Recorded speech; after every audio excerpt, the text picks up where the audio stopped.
पूर्वको ताप्लेजुङमा रहेको पाथिभरा मन्दिर नेपालमा मात्र होइन छिमेकी मुलुक भारतमा पनि चर्चित छ। चुलीसम्म भरिएको पाथी जस्तै डाँडा भएकाले पनि यसलाई पाथिभरा भनिएको हो भनिन्छ।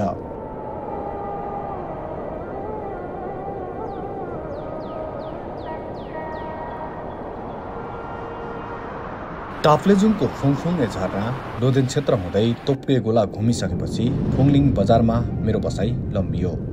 फुङलिङ बजारमा बसाई लम्बिँदै गर्दा मैले टोक्मे डाँडामा लाग्ने बिहानी हाट, यहाँको लाखे जात्रा, डाँडामा अवस्थित लस्ट मङ्किज पार्कबाट तल फेदीमा रहेका गाउँहरूको मनमोहक दृश्य नजिकबाट निहाल्न पाए।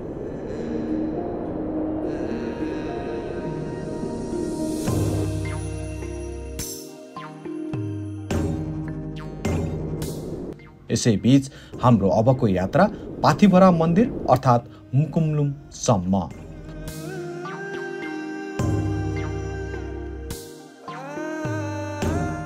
अहिले चाहिँ हाम्रो घडीमा चाहिँ साँझको 5:45 भयो। काफ्ले पार्टीबाट अब चाहिँ उकालो चढियो। यो हो पाथिभरा जाने मुख्य गेट। यहाँदेखि नै हामी माथि मन्दिरसम्म पुग्छौँ र यो गेटको दायाँ र बायाँमा यहाँको मिथ जुन पाथिभरा मन्दिरको एउटा अलिकति प्रख्यात किम्वदन्ती छ त्यो चाहिँ यहाँ हामी आर्टको रूपमा चाहिँ देख्न सक्दो रहेछौँ। आउनुहोस् म तपाईँहरूलाई देखाउँछु। परापूर्व कालमा पाथिभरा आसपासका गोठालोहरूले आफ्नो भेडीगोठ पाथिभरामा राखेका थिए। एक दिन अचानक अप्रत्याशित ढङ्गले देख्दा देख्दै ती गोठका बथानका बथान भेडाहरू अलप भए। त्यस्तो अकल्पनीय घटनाले स्तब्ध भएका गोठालोहरूलाई रातमा देवीले दर्शन दिइन्। आफ्नो उत्पत्ति स्थल र आकृतिको बोध गराउँदै भेडा बलिसहित पूजा अर्चना गर्न निर्देशन दिइन्। आत्मबोध प्राप्त गोठालोहरूले देवीको आकृति उत्पन्न स्थलमा भक्तिभावपूर्वक पूजा अर्चना गरी सबैभन्दा हृष्टपुष्ट भेडाको थुम्बा बलि दिए। बलि के दिएका थिए? ती हराएका सैकडौं भेडाहरू जस्ताको तस्तै पहिलाकै ठाउँमा देखा परे। त्यो भन्दा आश्चर्यको कुरा बलि दिएको भेडाको रगत बलि स्थलमा झर्नासाथ बालुवामा पानी हराए झैं हराउन पुग्यो। यो देखेर हर्ष एवं आश्चर्य मान्दै गोठालाहरूले देवीको जय जयकार गरे।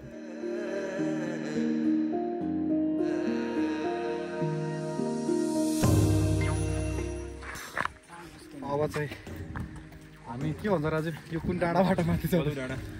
हामी बल्लु डाँडाबाट अनि माथि 15 नम्बरको होटलमा बस्ने भन्ने कुरा भयो। ठुलो फेदीमा 15 ईश्वर हो 15 अनि चाहिँ हामी ठुलो फेदीको यो बजारमा आइसक्यौँ। हल्का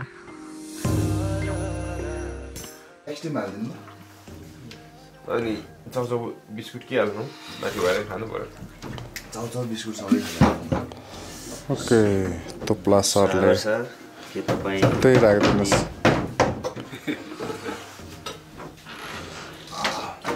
बिहान बिहान चिया खाएर सर्लक्कै तातो पानी खाएर अब हामी उकालो लाग्दैछौँ। हामी अब जति जति माथि माथि पुग्छौँ त्यति त्यति तल तल बादलहरू हुनेछन्।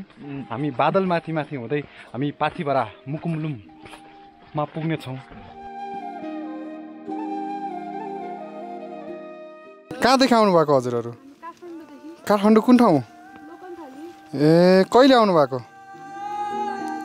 अनि कस्तो लाग्यो त यो ठाउँ अनि मन्दिर? हजुर ए होइन, घर चाहिँ कता तपाईँको? उदयपुर। एक्लै तपाईँ? होइन, अरू 4 जना पहाडी छ। ए कहिले आउनु भएको? 3 दिन भयो हिँडेको। यहाँ चाहिँ अब अघि बिहान 7 बजे उठेर गएको। ए आज बास चाहिँ कता? बास अब त्यहाँ ताप्लेजुङ। कस्तो लाग्यो त ठाउँ? एकदम राम्रो। यो लगभग केटाकेटीदेखि नै रहर थियो, पुरा भयो। पहिलोचोटि आउनु भएको? ए ल हुन्छ दाजु। जुन उकालो बाटो चाहिँ सकिएपछि अलिकति शान्तिको सास फेर्दै बिस्तारै बिस्तारै हामी यसरी उकालो लाग्छौँ। होइन दावा सर, उहाँले पनि समर्थन जनाइसक्नु भएको छ। सुकेटार एयरपोर्टतिर मजाले खुलिरहेको छ मौसम अवस्था। भने यहाँको मौसम चाहिँ अहिले हाल कस्तो भइरहेको बताउनु त? बाबा लागेर दुम्बा भइरहेछ केही देखिरहेको छैन होइन एकैछिनपछि खुल्छ होला भन्ने आशा राखेको छु कहाँ हो धुप राख्ने ल मनले चिताएको सबै कुराहरू पुरा होस् सबैको भलो होस् यहाँ हुन्छ नि त र अब हामी यहाँदेखि मन्दिरभित्र प्रवेश गऱ्यौँ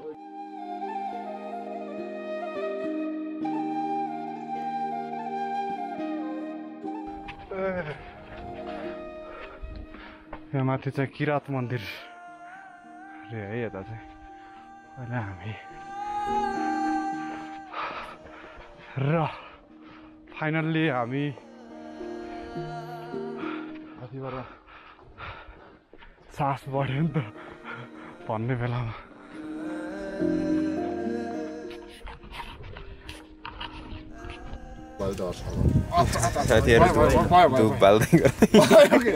भयो भने गाइज अलिक भएन आज चिसोलाई च्यालेन्ज गरेर यहाँ हेर्नु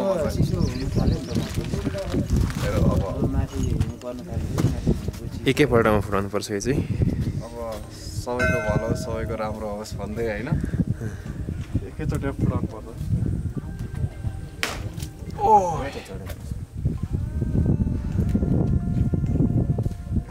होइन पाथिभाडा चाहिँ आइयो पहिलोचोटि पाल्पादेखि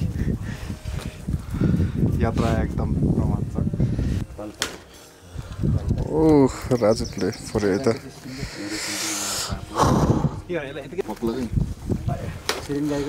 हो हातमा लगिदिनु पऱ्यो ओइ जानुभएको तपाईँहरू शीतलितम्राय गुञ्जावतं सपरिपिशल कालिका चण्डिका शक्ति स्वरूपिणी शक्ति पिछाडि जाडो त अब चाहिँ लाको यति छ काठमाडौँदेखि सुकेटारसम्म हवाईजहाज अथवा ताप्लेजुङ सदरमुकाम फुङलिङसम्म बसमा जान सकिन्छ। ताप्लेजुङको फुङलिङ बजारबाट पाथिभरा मन्दिर 19.4 किलोमिटरको दूरीमा रहेको छ। तर अहिले फेदीसम्म कच्ची बाटो भएका कारण सवारी साधन अर्थात् जीप जाने गर्दछ। फेदीबाट भने 5 घण्टाको उकालो चढेपछि मन्दिर पुग्न सकिन्छ।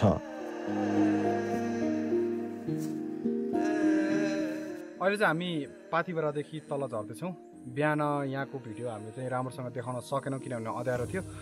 यो मन्दिरलाई चाहिँ सानो पाथिभरा भन्छ। हामी माथि जानुभन्दा अगाडि यहाँ यता गेट छ। गेट प्रवेश गरिसकेपछि यो मन्दिर आउँछ र हामी यहाँ धुप सल्काउँछौँ र त्यसपछि मात्र हामी माथि जान्छौँ।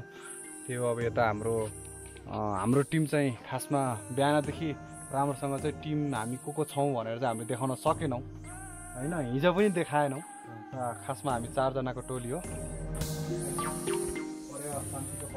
छिर्ने ठाउँ चाहिँ यहाँ चाहिँ सानो पाल छ। पालदेखि हामी छिर्ने हो। उहाँ साथीहरूले झोलादेखि छिर्दैन भनेर मनको सफा भएको मान्छे मात्रै छिर्न सकिन्छ। मनको सफा भएको मान्छे मात्र यहाँभित्र छिर्न सक्ने भएको भएर मेरो झोलाको मन पनि सफा रहेछ नि।